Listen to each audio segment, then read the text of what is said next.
Drivin Ivan here, and behind me two cars that I have already imported from Europe to America. I've already told you about the Fiat Barchetta and reviewed that one. I will of course review the Fiat 126 as well. You can search any car on YouTube and Drivin Ivan, but today I'm going to talk about how I imported this Fiat 126 Martini livery from Italy and tell you about the intricacies of importing a car from Italy. So smash that like button and subscribe if you already haven't. Let's get started.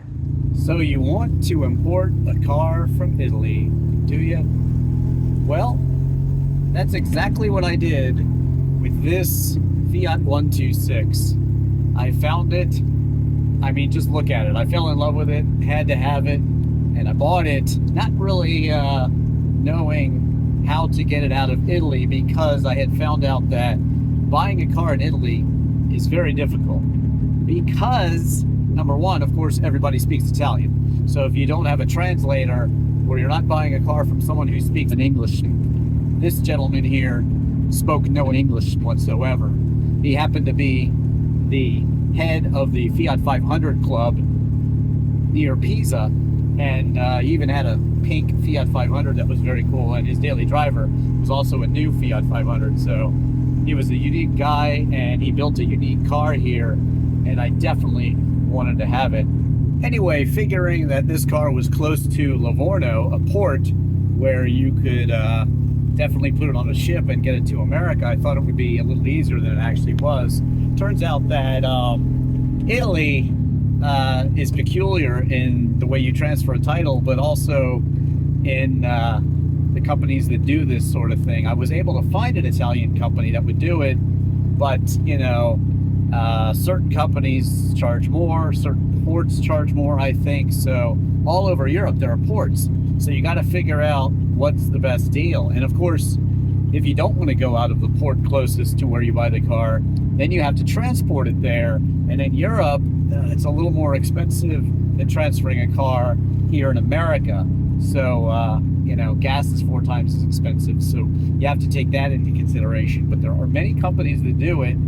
And that really was less of a problem than actually getting the car's title transferred, because unlike in Germany, and I'll show you more about that when I show you the third car I imported, the one I drove on the Nürburgring, the MGF, well, you can really get a transfer title in Germany to drive a car around, but in Italy they don't really have that, so you can't buy a car and then drive it around, and this makes for really a difficult purchase.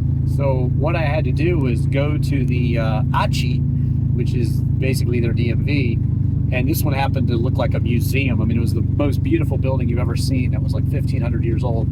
Finally got the deal together, and the seller met me there. We transferred the title, did all the documents there, but it's very, very strange. And if you don't have someone that speaks Italian, well, you could just forget about it, honestly. It's very difficult. But I did succeed, and I do have this lovely Fiat 126 here in America, thankfully, and it is very, very unique. I love it, but it was not as easy as getting the Fiat Barchetta here, honestly. This one was more involved, and again, that was from Germany, but that was an English-speaking seller, so that made things a little bit easier.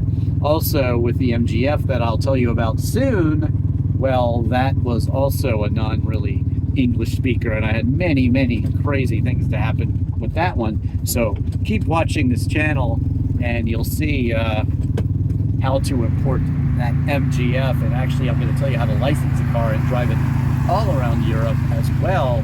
And that's really quite interesting as well. But as far as getting this car out of Italy, well, it was tough, let me just say.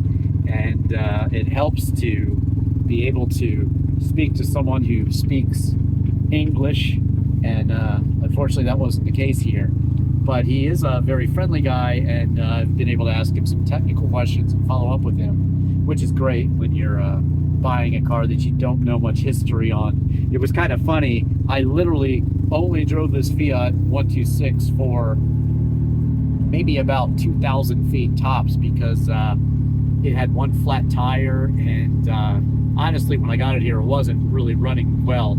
So I had to go through it and adjust some things, change the spark plugs, and do a tune-up and things like that. But, you know, not a big deal. The bigger deal was just getting this thing here from Italy. Very, very tough.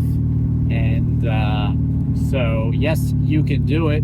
But I would say that Italy, even though the cars are super cool, it's a tough country to get a car out of because of their rules. And again, you can't get a transfer tag and things like that.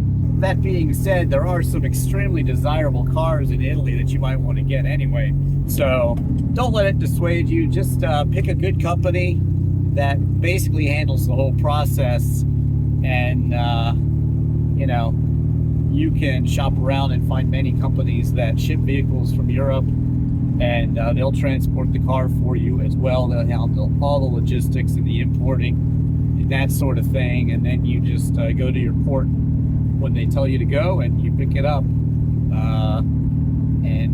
You know, you have to get an escort for the port that I picked it up at, but high security and things at the port. But again, if there's a car you really want and you're over there, I would definitely recommend you just go ahead and do it anyway, even though it might not be very easily done. And like I said, it was much easier to get that Fiat Barchetta from Germany as it was to get this from Italy.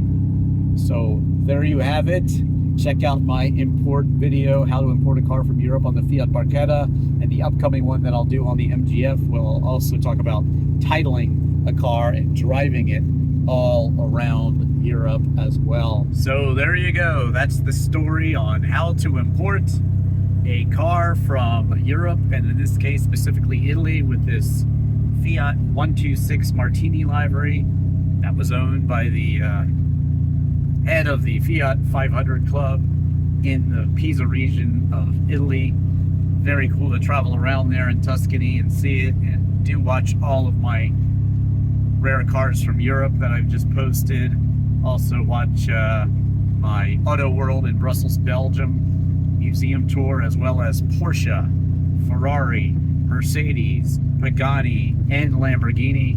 My Tuscany videos from a Tuscany classic car dealership, and also another Tuscany car show that was amazing. Actually, amazing cars there, including a very cool Lancia Delta Integrale like mine. Check out What Does Drivin Ivan Drive?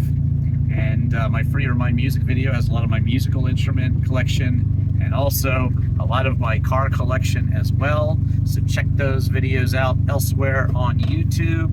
And again, thank you so much for watching. Smash that like button and subscribe. I am